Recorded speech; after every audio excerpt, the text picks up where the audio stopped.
Matured மார்க்கெட்லாம் வந்து பார்த்தீங்கன்னா real estate product வந்து எல்லாமே கன்சல்டன்ட் வழியாக தான் வாங்குறாங்க, விற்கிறாங்க, எல்லாம் நடக்குது. மெச்சூர்டு மார்க்கெட்னா எதுன்னு பார்த்தீங்கன்னா மும்பை, டெல்லி, ஈவன் நம்மளுடைய பெங்களூர், இதெல்லாம் பார்த்தீங்கன்னா மெச்சூர்டு மார்க்கெட்னு சொல்லுவோம். ஸோ இந்த மார்க்கெட் ரியல் எஸ்டேட்டை பொறுத்தளவில் ப்ரோக்கர்ஸ் தான் வந்து பார்த்தீங்கன்னா முழுக்க வந்து பப்ளிக் வந்து பர்ச்சேஸ் பண்ணுறதுக்கும் சேல் பண்ணுறதுக்கும் ஹெல்ப் பண்ணுறாங்க. சென்னை மார்க்கெட்டில் அது குறைவாக இருக்குது. இது சரியா தப்பா அதுதான் இந்த வீடியோவில் பார்க்க போகிறோம். கண்டிப்பாக இந்த வீடியோ பாருங்கள். நம்ம வீடியோக்குள்ளே போயிடலாம். ஸோ வணக்கம், வார்ம் வெல்கம். இது Chennai home official YouTube channel. This is Sam, your property advisor.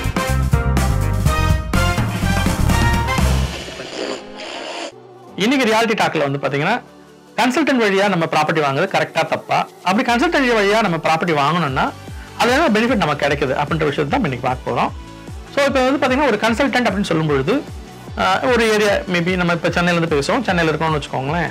நான் டி நகரில் வந்து பார்த்தீங்கன்னா ஒரு ப்ராப்பர்ட்டி பார்க்குறேன் அப்படின்னு நீங்கள் பார்ப்பீங்கன்னு சொன்னால் நம்ம வந்து ஆஸ் அ இண்டிவிஜுவல் அப்படின்னு பொழுது நமக்கு வந்து பார்த்தீங்கன்னா இது தொழில் கிடையாது. இண்டிவிஜுவலுக்கு ஒரு இண்டிவிஜுவல் பப்ளிக்கில் வர்றவருக்கு ஒரு காமன் மேனுக்கு வந்து பார்த்தீங்கன்னா இது வந்து பார்த்தீங்கன்னா தொழில் கிடையாது. அதனால் வந்து பார்த்தீங்கன்னா அவருக்கு லிமிட்டடான ஒரு ஏரியாவில் இங்கே ஒரு வீடு இருக்குது சொன்னாங்கப்பா, நான் போய் பார்க்குறேன், இல்லை ஆன்லைனில் பார்த்தேன், இல்லை ஏதோ ஒரு எங்கேயோ ஓடிங் பார்த்தேன், இல்லை பேப்பர் நியூஸில் வந்துச்சு அதை போய் பார்க்குறேன், அப்படி தான் வந்து உங்களுக்கு நமக்கு தெரியும். அப்படி தான் நம்ம போய் பார்ப்போம். கன்சல்டன்ட் வழியாக நம்ம போய் வந்து ப்ராஜெக்ட் வாங்கும் பொழுது ஸோ நம்ம வந்து பார்த்தீங்கன்னா நம்மளுடைய நமக்கு கொடுக்க வேண்டிய காசையோ அல்லது நமக்கு வரக்கூடிய ப்ரைஸையோ மேலே வச்சு கண்டிப்பாக பண்ண மாட்டாங்க எந்த பில்டருமே. அப்படி ஒரு கான்செப்ட் கிடையவே கிடையாது. ஒருவேளை முன்னாடி இருந்திருக்கலாமா இருக்கும், ஆனால் இப்பெல்லாம் அப்படி கிடையாதுங்க. இப்பெல்லாம் அந்த மாதிரி எல்லாருமே வந்து பார்த்தீங்கன்னா கிளியர் ஆகிட்டாங்க. நீங்கள் ஒரு டிவி வாங்குறீங்க, நம்ம டேரெக்டாக வந்து ஒரு எல்ஜி இல்லை ஒரு சாம்சங்கு இல்லை வந்து ஒரு சோனி இந்த ஃபேக்ட்ரியை போய் வாங்குகிறோம் இல்லையே.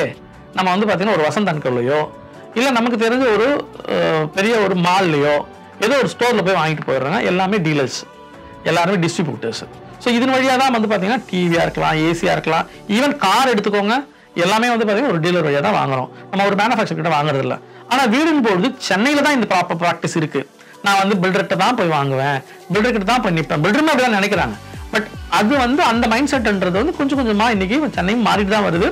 ஆனால் இது முற்றிலும் பார்த்தீங்கன்னா பெங்களூர், மும்பை, ஈவன் டெல்லி போன நிறைய நார்த் இந்தியாவில் இருக்க நிறைய மார்க்கெட்டில் இது முழுக்க வந்து பார்த்தீங்கன்னா டீலர் வழியாகவோ இல்லை ஏஜென்சி வழியாகவோ இல்லை கன்சல்டன்ட் வழியாகவோ தான் இது நடக்குது. ஸோ அது வந்து அப்படி நடக்கும்போது உங்களுக்கு ஹெல்த்தியான மார்க்கெட்டாக இருக்கும், அது ஹெல்த்தியான விஷயமா இருக்கும். ஸோ அதனால் உங்களுக்கு நிறைய நாலேஜ் ஷேரிங் இருக்கும், நிறைய அட்வைஸ் கிடைக்கும். இன்னும் சொல்ல போனால் உங்களுக்கு வந்து பார்த்தீங்கன்னா நம்ம வந்து ஒரு ப்ராடக்ட் போய் பார்க்குறோம், அவர் லைக் 15,000 ரூபா பர் ஸ்கொயர் ஃபீட்னு சொல்கிறாரு. அப்போ நம்ம என்ன பண்ணுவோம் பார்த்தீங்கன்னா நம்மளோட டிப்பிக்கலான ஒரு மைண்ட் செட் இருக்குது. என்ன பண்ணுவோம், நெகோசியேஷன் ஒன்று வேணும், நெகோசியேஷன் கேட்கலாம் அப்படின்னு சொல்லி உட்காந்து நம்ம நெகோசியேஷன் பேசுவோம். அவர் வந்து பார்த்தீங்கன்னா ஒரு 200 ரூபா குறைச்சிட்டாருன்னா நமக்கு அது பெருசாக தெரியும், நான் நெகோசியேட் பண்ணிட்டேன், சந்தோஷமா இருக்குன்னு சொல்லி செக் கொடுத்துட்டு வந்துடும். ஆனால் நீங்கள் ஒரு கன்சல்டன்ட் போனீங்கன்னா அவர் தெளிவாக கேட்பாரு. அவரே ஒரு கிளைண்ட் கூட்டு வந்திருப்பாரு. அவர் வந்து பார்த்தீங்கன்னா உங்களை மாதிரி 10 டிஸ்கஷனில் அந்த டெவலப்பர் கூட உட்காருவாரு. அப்படி உட்காரும்போது என்ன ப்ரைஸ் வரலையும் வருவாங்கன்றது கன்சல்டன்ட்டுக்கு தெரியும். இவ்வளோ ப்ரைஸ் வரலையும் ஒரு நெகோசியேட் பண்ணி வருவான்றது உங்களுக்கு தெரியும்.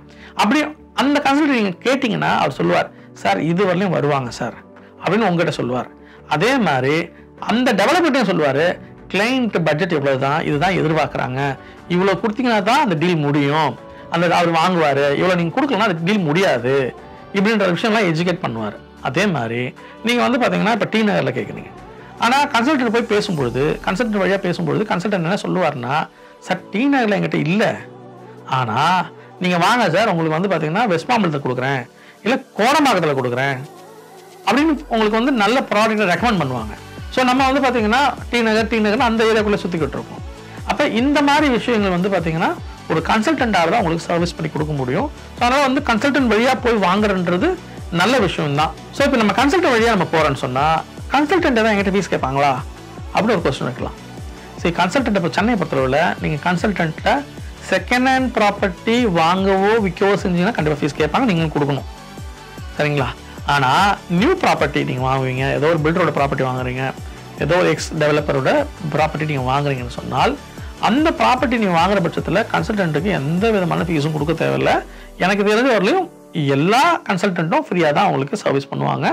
ஸோ நீங்கள் வந்து லோன்ஸ் வந்து என்ன லோன் எலிஜிபிலிட்டி, லோன் எப்படி வாங்கலாம், எந்த பேங்க்கோட டைப் பண்ணிக்க முடியும், இந்த மாதிரி விஷயங்கள் ப்ளஸ் அந்த டாக்குமெண்டேஷன்ஸு, லீகலு, அகைன் வந்து பார்த்தீங்கன்னா உங்களுக்கு வந்து legal verifications, lawyer support, even purchase பண்ணும்போது டாக்குமெண்ட் ரைட்டிங்கு, ஸோ இந்த மாதிரி இருக்கக்கூடிய சின்ன சின்ன நிறையா சர்வீசஸ் வந்து கன்சல்டன்ட் வழியாக நீங்கள் ஃப்ரீயாகவே வாங்கிக்கலாம். ஸோ இது எல்லாமே கன்சல்டன்ட் வழியாக நீங்கள் போய் வீடு வாங்கினா உங்களுக்கு இது எல்லாமே கிடைக்குங்க.